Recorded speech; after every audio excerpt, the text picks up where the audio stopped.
剣が欲しいか、トルフィン。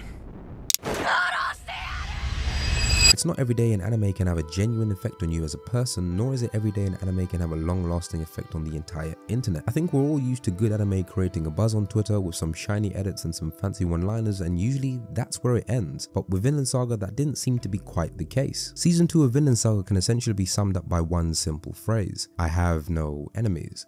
And from my perspective, the entirety of Season 2 is Thorfinn trying to reach this conclusion, and not only that, but figure out a new way to navigate his life given the presence of a completely new moral compass. Throughout the season, we see Thorfinn struggle to find a definitive answer to his endless suffering. In the first portion of the season, Thorfinn made it very clear he had no intention of clinging on to a life riddled with bloodshed, pain and regret. I mean, what use was he to anyone if not for war? Thorfinn genuinely believed this notion until the life he thought was so easy to throw away was in danger. He found himself lost at the simple fact that somewhere subconsciously he wanted to live. He wanted to continue the struggle that is life.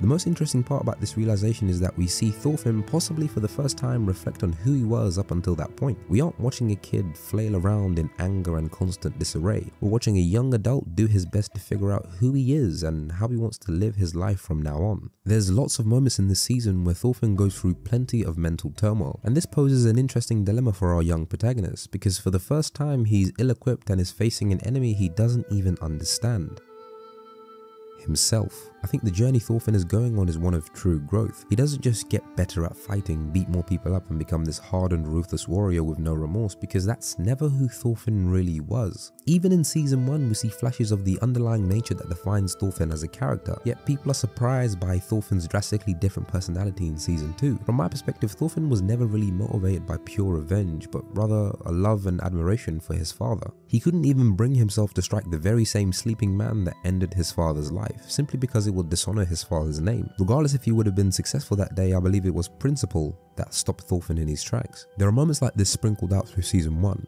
which lets you know there's far more to Thorfinn than this elite warrior we all know him to be. I think what a lot of people struggled with in this season was Thorfinn's demeanor. Season 1 successfully skewed the perspective of so many viewers and portrayed Thorfinn to be this bringer of death and destruction, and the only thing that fueled him was revenge, and for the most part, I agree that this argument could be made with 100% confidence. But fast forwarding to Season 2, we get a weak, demoralized individual with no ferocity or danger to him. He was simply weak, and to some people quite frankly pathetic. I mean, a warrior of Thorfinn's caliber surrendering himself to slavery is something his Season 1 version would slaughter a village for. So why watch it?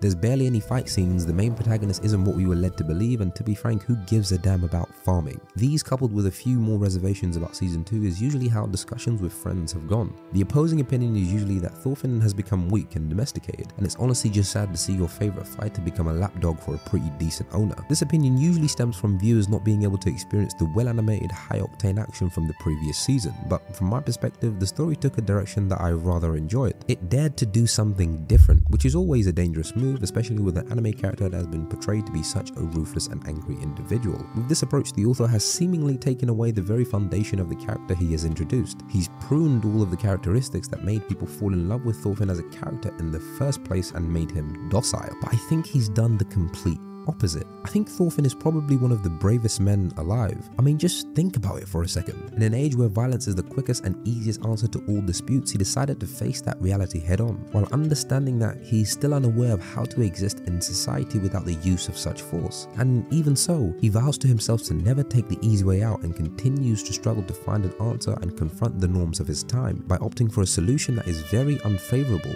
all the while being able to utilize violence to an expert level if he so chooses. I mean, that level of restraint to not choose the easiest option, but rather to fight honestly and earnestly and change the core of your very being is a tough thing to do. It takes a keen sense of self-reflection, which Thorfinn did a lot of, and it takes true acceptance of your wrongdoings to not only move on from your past, but ensure you are strong enough to carry the heavy burden of who you were. The difficulty of this task alone is something you would pay a therapist for, but Thorfinn had to gain this level of understanding of the current world and his place in it alone. This is the type of battle that isn't fought with your fists, but rather your heart. And Thorfinn, being the naive young man he is still willing to accept his incompetence and tread forward, willing to lean on others for counsel and support. And I for one think that journey is one I would like to see through to the end. Now, this is never a good idea, but I thought we'd take a short break from the video and look at what some Redditors had to say about the second season.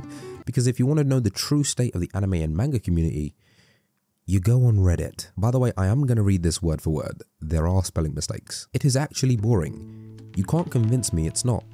I'm all for slowing things down and taking a deep dive into character development, but a whole season off this crap is really getting on my nerves. This anime turned from a engaging one to an emotional, boring, never-ending farm peacekeeper crying and doing chores, I'm assuming he meant chores, all day as he's next Gandhi. No idea what that means. Like they setting him up to become the next Bruce Wayne. Again, I don't think it correlates. But the main thing is, I don't think everyone shares the exact same opinion, but I can imagine a lot of people agreeing with the boring take. To make this simple, people just like the fighting, and I can't blame them. I mean, it was pretty sick to watch Thorfinn make short work of his enemies, and to go from that to Pussyville is most likely going to rub people the wrong way. My only issue stems from people not giving it a true shot. Try and sit down and figure out what the main character is actually going through. What could have possibly led him to this point, and what is the author potentially trying to teach me with all this slow-paced suffering? And you find when you peer ever so slightly behind each animation, there are so many things that reveal themselves in relation to the human condition. It surprises me how many lessons I could pick up from one simple episode that resonated with me and my life quite deeply. And it was honestly a nice surprise that we didn't just get a shithead that kills things. But in general, not many people look for answers in the media they consume, so this person's criticism is fair because it's what they believe to be exciting or not that matters.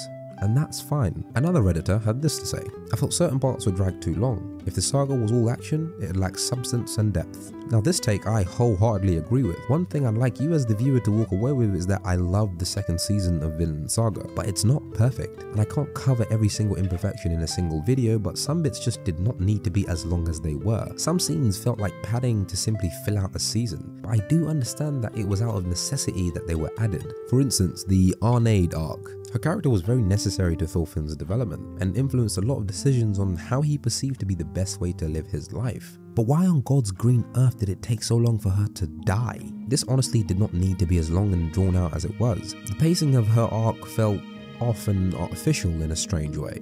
It didn't feel natural. It felt like they all sat in a room and said, we have to make this longer, and just proceeded to force feed me a character that I honestly couldn't care less about. Even though I enjoyed her presence and the light-hearted but dark truth she added to the story, there was never a need to have her be such a lingering portion of some of the episodes. Look, at the end of the day, Vinland Saga is not for everyone, and the author has made this very apparent in the way in which he decided to approach the journey of the main character, and I for one appreciate this direction. If you couldn't tell. I don't know if it's just me, but as I get older, I've started to slowly be more deliberate and purposeful in the media I consume as it pertains to anime and manga. Now this doesn't mean I won't curl up with some good old-fashioned isekai trash, but if I can see a story trying to tell me something that exists beyond the reaches of my screen, I'll give it an honest watch.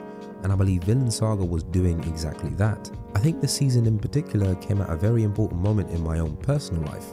Thorfinn is someone that I never really found myself resonating with. He always seemed at a very extreme end of the spectrum, but slowly he started to become human. He started to embody the very essence of what it is and what always will be the human condition. Despite his past wrongdoings, Thorfinn not only found a way to move forward, but he found a way to live a better life and to stop dwelling on the ghosts of his past. He hasn't truly forgiven himself, but rather he's committed to looking ahead and forging his own path forward. And these are sentiments a lot of people can resonate with. You are not a horrible person.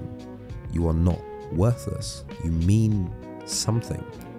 And this holds true whether you choose to believe it or not. And I think this season of Vinland Saga told me exactly that.